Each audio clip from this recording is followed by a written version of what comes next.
There's gonna be a lot of censoring in this video. Be ready. Most of us have been raised to be afraid of milk. Sorry for the censor.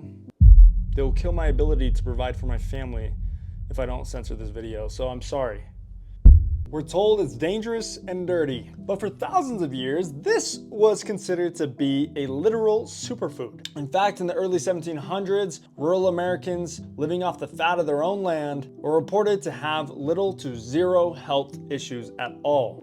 Funny enough, doctors even prescribed this. Some small side effects, having unlimited energy and looking like an absolute stud gangster.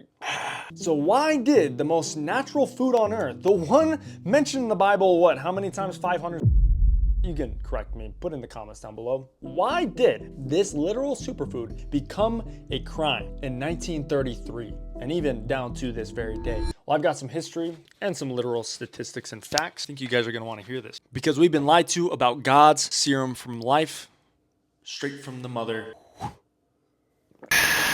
So to start things off, I'm just gonna say this. It really wasn't the milk. It was the condition. That's what changed everything. In the 1800s, they started chaining literally chaining cows to fences in disease-ridden distilleries and fed alcohol grain slop. Kind of like what they do with you guys today. You know, seed oils, you know, whatever. We're kind of the same thing. We vibe with it. This alcohol grain slop that I'm talking about just so happened to contaminate the milk that these cows produced. And so of course it started making people sick. Now guess who lobbied this new way of farming and getting milk? The Rockefellers. I don't know. Why is it always them? I don't know.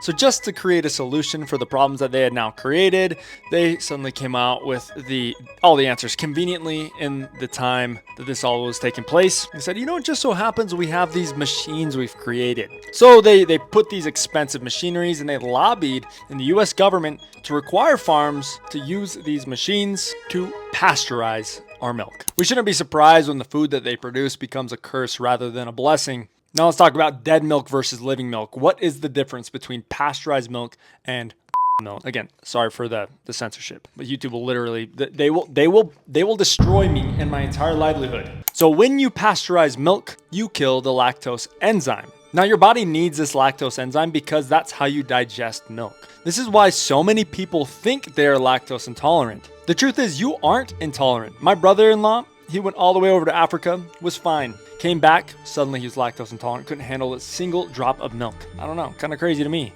Yeah, so you aren't lactose intolerant, you are just drinking dead milk that's missing the tools to process it. The system literally kills the natural enzyme, then adds a synthetic version back in just to sell it to you.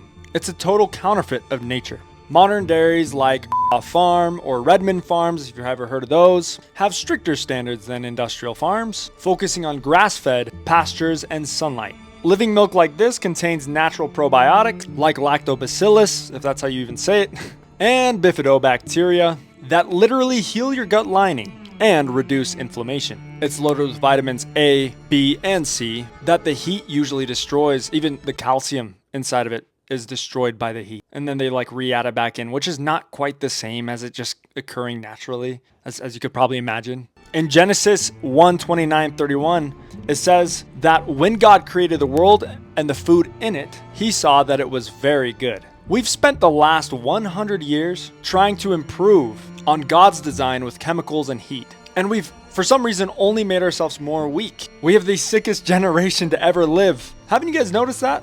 And I think a lot more is going to come into fruition as, you know, we get older, we become these elderly freaks and we're dying off quicker than, and they're going to have all these statistics. Just mark my words, they're going to have all these statistics come out and oh my gosh, everybody's dying so much earlier than their grandparents and their great-grandparents. And I'm not just saying milk is the only thing because it's a lot of other things, but I mean, come on. I've never heard of, the scriptures literally talk about milk and honey so many times. It's why would we not drink it?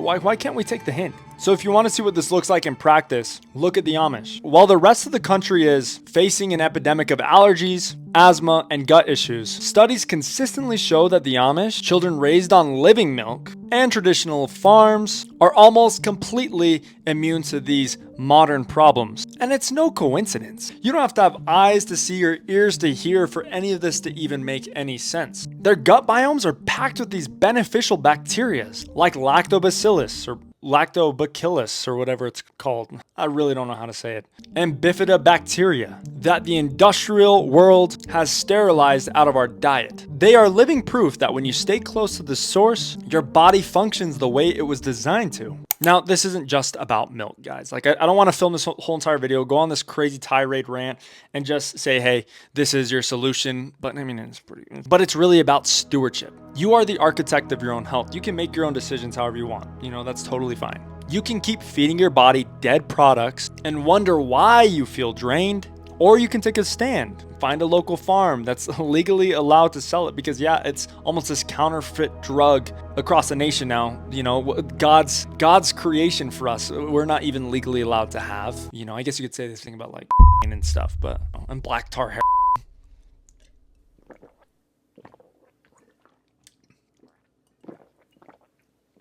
It tastes like ice cream. I'm not even kidding. You know, so go find a farm. You could go find a farm, support your local farmers, support a man who actually regardeth the life of a beast, and fuel yourself with life. So I promise you this, when you stop compromising with a system that profits off of your weakness, you will find a level of vitality that you didn't think was possible. You aren't meant to be sluggish and sick. You aren't meant to wake up feeling like you never even slept. 2 Timothy 1:7 tells us that God hath not given us the spirit of fear, but of power and of love and of a sound mind. And a sound mind starts with a sound body. Claim that power. Stop living in the fear that the industry sold you, and start walking in the strength that God provided. To close, I just want to say this. The old paths are still there. You just have to be brave enough to walk them. Find your source, reclaim your health, subscribe if you're done with the fluff, if you're done being lied to, if you're done with the low testosterone, and ready for the truth. My name is Gabriel Bowman. I appreciate you guys watching. Don't forget to leave a like, and I'll see you in the next video. Post 3 times a week. Don't miss a single one. See ya.